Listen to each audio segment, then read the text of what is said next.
Okay, so we're gonna go over the disarms here, and what we're gonna do is go down the chart and go by the numbers. So for the stick up position, all of the forehand strikes are gonna be pretty much the same. So if I catch the stick, that's number one on the chart, I wanna hit the arm. As I hit the arm, I slide down. That's important. You don't wanna be here and get your hand jammed up. So I slide down the stick and I make the disarm like that, and that way you have your follow-up, right? And your follow-up should be there. So Doc will do it now from that side. So he's gonna hit the hand and slide down the stick and twist it out like that. That way you're not overreaching to do the disarm. So that's what we call this catch the stick. Important thing, the hit. I'm not hitting with my stick, I'm hitting with my body. That may also thrust. I slide down. I take the stick out like that, and then you follow up, okay? So right here, he catches the stick, he hits the hand like that, and then you follow up. And the sliding part is to get away from that hand, but also give you a good position on the stick to make that disarm. So it's for both reasons. So that's the catch the stick disarm. One more time. Catch the stick, hit the hand, roll it out. Okay, now over here, if we catch the hand, once again, now, this is where a lot of people get into trouble. When I catch the hand, I have the hit right here. I'm outside of his arm. I'm not standing here. I'm outside of the arm. And I have the arm held high. A lot of people do it down here. He can punch me right in the face right now. So what I do is I get that high. This also makes a better leverage position for me. Hit, and as I hit, that's when the stick comes out. So it should go towards him when you do it. And right now, I'm not putting in the hits. You know that you have to put in the hits, right? That's why you have your deflecting hit process hits. So he deflects it, he catches the hand, invert the hand, take it out, hit the body, and then follow up, always follow up, okay? So one more time, as I catch the hand, I'm right here.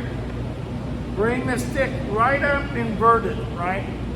Okay, and the hit is here, and then catch the stick up, and that hit goes right to his body, and that's part of your process hit anyway, right?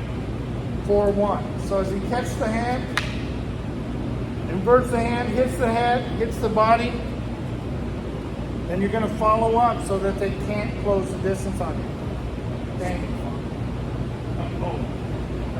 Okay, so now when we do the snake, okay, my hand goes over. I want to bring this hand, as I hit, I want to turn my body, and this hand is in this fashion. See my hand position? That's why I made the notation like a cobra. So I don't want to do it like this, because this is normal in class, and what you're doing is trying not to pick the stick up every time. But what's happening here, when I do this, I'm gonna get punched right there, bam. Not only that, I really don't have a good leverage position if he doesn't want to let go. I'm not gonna be able to get that out. Now a lot of times you do this, which is good, you follow through. But really it's better if you make that motion, and that follow through hit doesn't need to be there to disarm, it's to make sure his punch is covered. So when you do the snake, make sure that hand, so if I'm punching right now, that hand is gonna be caught like that, and the hit will come in. So make sure your hand is palm down as you wing that out. And believe me, if you don't let go of the stick, you're gonna get your wrist hurted, right? So make sure that's the deflection, that's the snake. I turn my body with the hit, I turn my body with the disarm. And you're gonna hit him automatically right in the side of the head, okay? That's the snake disarm. So snake it out from the forehand side. Bang, right there, okay? Now, in some cases, when you catch the stick, your hand might be on this side, okay? And this is more kind of a rarity, but it might get there. Depending on when he hits you, if I'm moving away, my hand might grab the stick there. Make sure you don't do it together, right? There should be 1, 2. In this case now, that's when you pop. That's like an 18 in the numbering system. Bring this down, striking the wrist, and roll the boat. Now, if I do this, see, then I have to reach, okay? But if I pull him in a little bit, you don't have to reach as much, and you can still get the disarm out, okay? So when he does that hit, if he deflects that hit is there, and he pulls me in, and then that way he doesn't have to reach, right? So he deflects that, catches the stick, that's a snap hit, that pulls me in, and that is catch the stick, what we call far. So you have catch the stick near, which is there, right? So you're hitting like that and sliding, and you have catch the stick far, which is like that, bring it down and bring it in. And that's more like Balintawak, but we're not gonna talk about that. So the next one is we call sometimes the puño gets caught. And a lot of times that may be if he flies that flat trajectory, like Balintawak, I will be often under the puño, hitting the body, hitting the hand, and using my leg to disarm. Okay? And sometimes I knock that thing flat. That's why that hand is there. That's why we say sometimes puño, because it's really difficult to get under the puño in many cases. So if I swing a flat trajectory strike, it's easy to get under the puño. He's going to hit that out and disarm it on his leg, okay?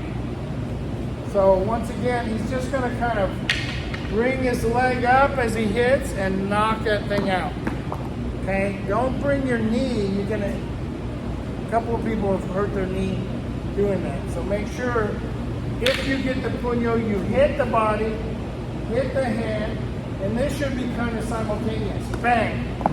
So that hit to the wrist and the disarm out should be simultaneous. So one more time, if he knocks it flat, so he's knocking that flat, brings it down, hits, knocks it out, and then it's going to follow through. Okay. So that is number 4. That's a total of 5 techniques, but it's 4 things: catch the stick, catch the hand, miss or snake, sometimes puño. The 5th thing is if he pulls that away, I just follow up into that space. And a lot of times I will fall back as I do that. So if he goes like that and he grabs my hand, when I pull it, he doesn't even try to keep it. Just let it go. As soon as I pull that away, that fire just starts. Okay, just start hitting. If he wants to hit you, he'll bring the stick back. Okay, don't chase it. Don't reach for it. So those are the disarms from the stick pointed up position. Okay, catch the stick, hit, disarm. Catch the hand, invert it high, disarm. Miss the hand. Okay. Sometimes puño.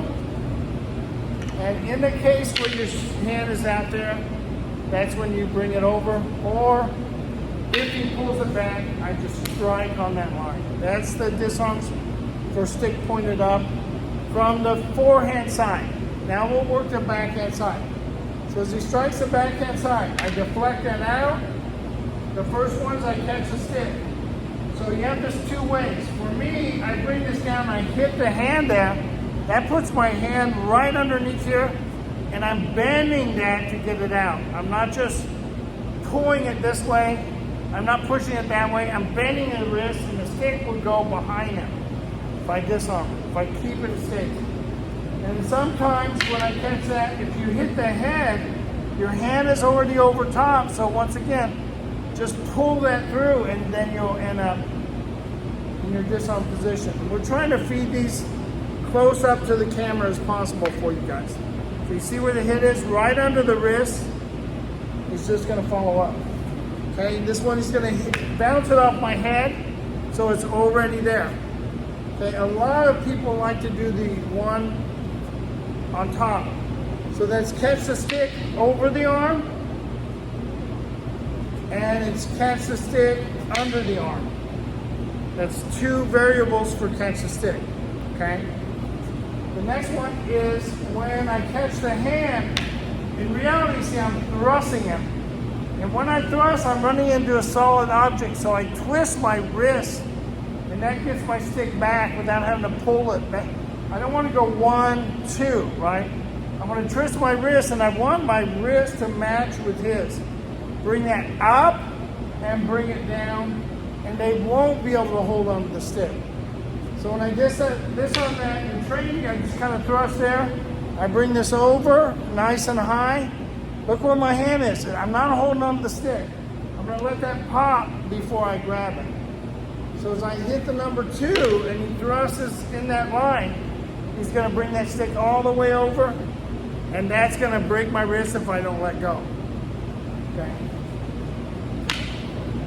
Right here, brings it over, and that sucker, I mean, wow. If you don't let go of the stick, it's going to break your arm. So that's catch the hand. Now in this case, what happens is I miss the hand, so I just bring it down. Look where my thumb lives. See that? So I get my thumb right up behind his wrist. This kind of forms a little bit of a lock. If I do this, then really it's harder to do. He can invert his stick now. But if I go like that, invert your stick, dog. See that? So that thumb is right there. Now I bounce the stick off his arm, bounce the stick off his crazy bone, and toss it and make a hole in the wall. Okay? So don't break the camera. So when he deflects that out, he brings that down, he hits this, hits that, and then he falls up. And that's almost like an abanico kind of strike. But except the first one hits, and that flips, see that? And then you just throw it out like that, okay? If you hold it close to your body, it's gonna hit you in your own head. So bring this down, hit, snake, right over top, okay? One more time on this side. So the backhand strike comes in, he brings his thumb out, he gets a hold of my wrist, tosses it out like that, okay? So that's your snake. This one here, now sometimes if my hand is like that, I get underneath the puño. So what I do is, I have my palm up, I bring my hand, I swing it, I strike his wrist, and disarm it on my leg, just like that. Okay, so when he catches that palm up, that's how he's got under the puño. He's gonna hit that, take it out on his leg, just like that. And that will make more sense if I hit him number 1 first, and then he hits me number 4. That's how I kind of get that position, okay? But when you're pressing the disarms dry fire, you don't have to do that. Just get your palm up and take it out like that. Okay, so the next one, of course, if he pulls the stick back, I just strike into that space created. I don't really want to pursue him into that space, but if he's there, I'm going to hit into that space with my 1-2-1 double redondo, or whatever you're really good at for that follower.